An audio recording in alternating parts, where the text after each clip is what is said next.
Olá, sejam bem-vindos! Aqui é o Mental Chip, o podcast onde o conhecimento dobra a cada informação. Hoje, a gente entra de cabeça na era da máquina. É aquele momento em que o capitalismo para de depender do ritmo humano e passa a impor o seu próprio ritmo. Um ritmo mecânico, contínuo e, no fim das contas, desumano. Olha, antes da grande indústria, o trabalho tinha um pulso humano. A produção era ditada pela força de um ferreiro, pela habilidade de um tecelão, sabe? Pelo ritmo do sol, das estações, era um compasso orgânico. A chegada da máquina industrial não foi só uma mudança, foi uma ruptura total com tudo que veio antes. E que ritmo é esse? Bom, não é mais o ritmo das pessoas. É o ritmo de uma nova entidade. A tecnologia assume o comando. É ela que dita a velocidade, a continuidade, a própria lógica do trabalho. Mecânico, contínuo, desumano. Essas três palavras definem essa nova era. É com elas que nasce a fábrica moderna. O trabalhador, que antes era mestre da sua ferramenta, vira um mero operador. E o capital, que era uma relação social meio abstrata, ganha um corpo físico, de ferro, vapor, engrenagens. É uma transformação tão profunda que se tornou um dos capítulos mais impactantes de O Capital, de Karl Marx. Vamos começar com a ideia mais fundamental. A gente tende a pensar na máquina como se fosse só uma ferramenta melhorada, mais potente. Mas isso é um erro. Na verdade, ela é um sistema completo que inverte a relação de poder no trabalho. A ferramenta não serve mais ao trabalhador. Agora é o trabalhador quem passa a servir a máquina. E aqui está a diferença crucial.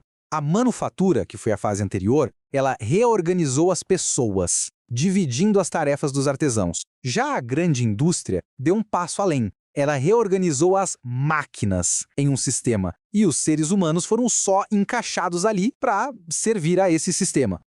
Essa citação do Marx resume tudo perfeitamente. O trabalhador se torna um apêndice da máquina. Ele deixa de ser o centro da operação. Agora, ele só assiste, corrige, ajusta. Aquela ferramenta, que era uma extensão da mão humana, é substituída por um mecanismo que domina o próprio ser humano. Mas por que tudo isso aconteceu? A resposta, claro, está na lógica econômica. A máquina trouxe um aumento de produtividade inacreditável. Então, por que, em vez de melhorar a vida dos trabalhadores, ela serviu para aprofundar a exploração?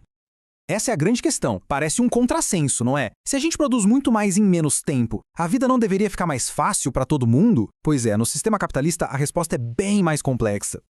O ponto-chave é que a máquina, dentro do capitalismo, tem uma função dupla. A primeira é óbvia, produzir mercadorias. Mas a segunda, que é a mais importante para o sistema, é produzir o que se chama de mais-valor. Pensa assim, uma parte do dia, o trabalhador produz o valor do seu próprio salário.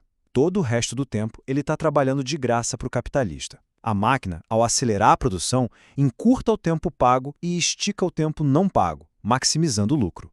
Essa revolução tecnológica causa uma transformação social igualmente dramática. Vamos ver como a composição da força de trabalho mudou de forma radical. A máquina simplesmente destruiu o valor da habilidade do artesão.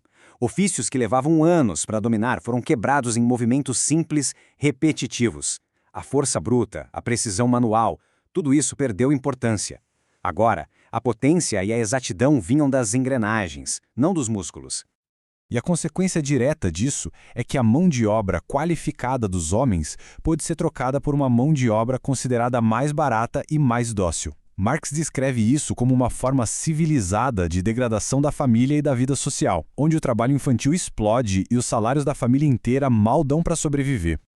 Agora vamos passar para a experiência do trabalho em si. A introdução da máquina não muda só o que se faz, mas muda fundamentalmente como se sente o tempo. A cadência do trabalho deixa de ser ditada pelo corpo, com seus limites, com a necessidade de descanso, o ritmo passa a ser o da máquina. Constante, implacável, sem interrupção. O tempo do trabalhador fica completamente subordinado ao tempo da máquina. E as consequências são avassaladoras. É mais velocidade, menos pausas, repetição incessante. O resultado é um desgaste brutal, tanto físico quanto mental, com acidentes virando rotina e uma vigilância constante para garantir que ninguém saia do ritmo mecânico.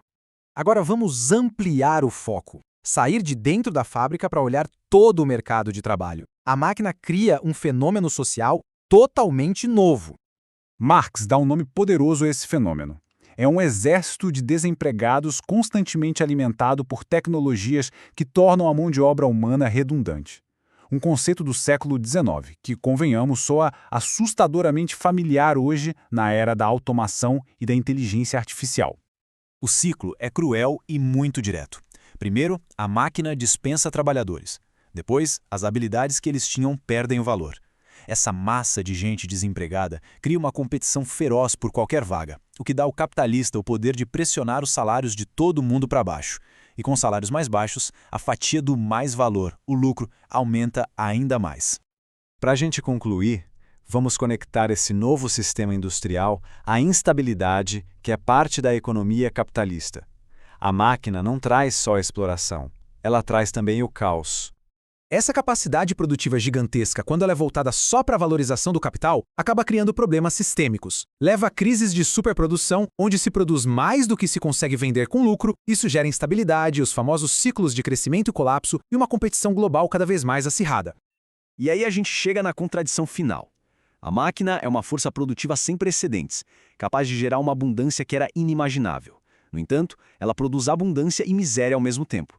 E isso acontece porque, fundamentalmente, ela não está a serviço da humanidade, ela está a serviço da valorização do capital.